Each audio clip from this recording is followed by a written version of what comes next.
बड़ी खबर आपको बता दें, केजरीवाल को दिल्ली हाईकोर्ट से कोई राहत नहीं मिली है। दिल्ली हाईकोर्ट ने सीएम केजरीवाल की गिरफ्तारी के खिलाफ दायर याचिका पर फैसला सुनाया। हाईकोर्ट ने गिरफ्तारी के खिलाफ दायर याचिका खारिज की। याचिका में गिरफ्तारी और ईडी की कार्रवाई को चुनौती दी गई है। सूत्रों के मुताबिक मामले में दिल्ली हाईकोर्ट के फैसले के खिलाफ केजरीवाल सुप्रीम कोर्ट जा सकते हैं। केजरीवाल पर दिल्ली हाईकोर्ट के फैसले के बाद बीजेपी का आम आदमी पार्टी पर हमला। बीजेपी नेता सुधांशु त्रिवेदी ने प्रेस कॉन्फ्रेंस कर कहा कि केजरीवाल का अहंकार चूर चूर। केजरीवाल ने समन को बार बार ठुकराया। केजरीवाल ने जमानत मांगी ही नहीं, कोर्ट ने सबूतों के आधार पर फैसला दिया है। सुधांशु त्रिवेदी ने कहा कि आपकी क्रांति केजरीवाल करप्शन क्रांति बनी, आपका चेहरा और चरित्र उजागर हुआ है। हाईकोर्ट के फैसले पर आप सांसद संजय सिंह ने कहा कि अरविंद केजरीवाल के वकील सभी दस्तावेजों का निरीक्षण करने में लगे हुए हैं और कोर्ट लगातार इस मामले पर नजर रखेगी। मुझे पूरी उम्मीद है कि अरविंद केजरीवाल को जल्द ही सुप्रीम कोर्ट से न्याय मिलेगा। संजय सिंह ने कहा कि केजरीवाल के घर से एक भी रुपया नहीं मिला है। दिल्ली सरकार को गिराने की साजिश है। केजरीवाल को फंसाने के लिए यह केस बनाया गया है। हाईकोर्ट के फैसले पर आपके मंत्री सौरभ भारद्वाज ने कहा कि एक्साइज पॉलिसी का मामला मनी लॉन्ड्रिंग का नहीं है, बल्कि भारत की यह सबसे बड़ी राजनीतिक साजिश है। सौरभ भारद्वाज ने कहा कि ईडी सीबीआई को केजरीवाल से उनके घर से एक भी रुपया गैर कानूनी नहीं मिला है। आप विधायक अमानतुल्लाह खान को समन राउस एवेन्यू कोर्ट ने समन भेजा। कोर्ट ने 20 अप्रैल को पेश होने को कहा।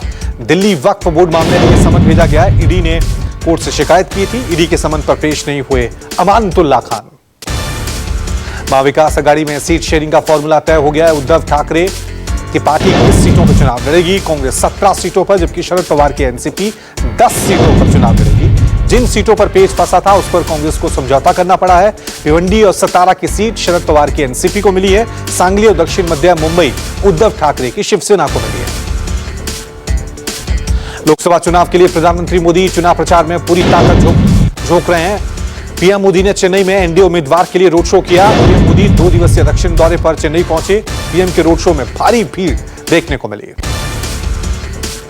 पीएम मोदी का धुआंधार चुनावी प्रचार जारी है। पीएम ने यूपी के पीलीभीत और एमपी के बालाघाट में रैली करते हुए विपक्ष पर निशाना साधा और कहा कि कांग्रेस तुष्टीकरण के दलदल में डूब चुकी है। इंडिया गठबंधन को राम मंदिर से नफरत है। पीएम ने कहा कि कांग्रेस एसपी ने गन्ना किसानों को पैसे के लिए तरसाया है। आपके एक वोट से मजबूत सरकार बनी। 10 साल बीजेपी में रहने के बाद चौधरी बीरेंद्र सिंह अपने कार्यकर्ताओं के साथ एक बार फिर कांग्रेस में शामिल हो गए। इस मौके पर उन्होंने कहा कि मेरे लिए घर वापसी नहीं, विचारधारा में वापसी है। मतदाता करवट ले रहा है। उन्होंने कहा कि मैंने किसानों के लिए कीमतों की एक सम्मानजनक बेंचमार्क बना देने की मांग सरकार से की थी। हम सब कूद पड़े। यह हकीकत है कि नए आर्थिक सुधारों में किसान को कुछ नहीं मिला है। रक्षा मंत्री राजनाथ सिंह ने कांग्रेस के घोषणा पत्र पर वार किया। कहा, हम 2047 तक भारत को एक विकसित भारत बनाने का संकल्प लेकर आगे बढ़ रहे हैं और कांग्रेस का घोषणा पत्र भारत को पीछे लेकर जाने वाला है। दिल्ली में मंदिर मार्ग थाने पर धरने पर बैठे टीएमसी नेताओं के समर्थन में आम आदमी पार्टी आई। दिल्ली सरकार के मंत्री सौरभ भारद्वाज मंदिर मार्ग थाने पहुंचे और टीएमसी नेताओं से मिले। सौरभ भारद्वाज ने कहा कि देश में आम चुनाव घोषित हो रखे, आचार संहिता लगी हुई है, पर विपक्षी पार्टियों के नेताओं पर कभी ईडी, एनआईए, आईटी के छापे डाले जा रहे हैं। पूरे तरीके से तानाशाही है। वहीं डोला सेन ने आपके समर्थन पर आम आदमी पार्टी को शुक्रिया अदा किया। मोदी शाह की तानाशाही है, मोदी है तो मुमकिन है। आपको बता दें कि टीएमसी नेताओं को हिरासत में लिए जाने के आरोपों पर डीसीपी देवेश कुमार ने कहा कि मंदिर मार्ग थाने पर लाकर नेताओं को छोड़ दिया गया था, लेकिन नेता अपनी मर्जी से मंदिर मार्ग थाने पर बैठे हैं।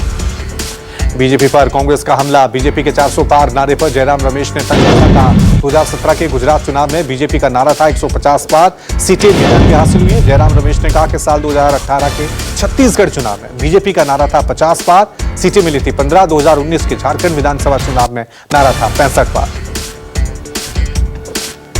नीतीश कुमार पर आरजेडी नेता मृत्युंजय तिवारी ने वार किया। कहा, 2 से 3 महीने पहले तक नीतीश कुमार तेजस्वी यादव को बगल में बैठाकर कहते थे जनता को देखना है कि नीतीश कुमार जब भाजपा का कब्जा हो गया तो आपने आत्मसमर्पण कर दिया। कांग्रेस नेता राहुल गांधी को मध्य प्रदेश के शहडोल में गुजारनी पड़ी रात। हेलीकॉप्टर का फ्यूल खत्म होने की वजह से आज जबलपुर रवानगी हुई। शहडोल में राहुल ने ढाबे पर खाना खाया। बाबा केदारनाथ के कपाट खुलने की तारीख घोषित हुई। 10 मई को खुलेंगे बाबा बर्फानी के कपाट, जबकि 12 मई यमुनोत्री और बद्रीनाथ के कपाट खुलेंगे। 10 मई से चारधाम यात्रा की शुरुआत हो जाएगी।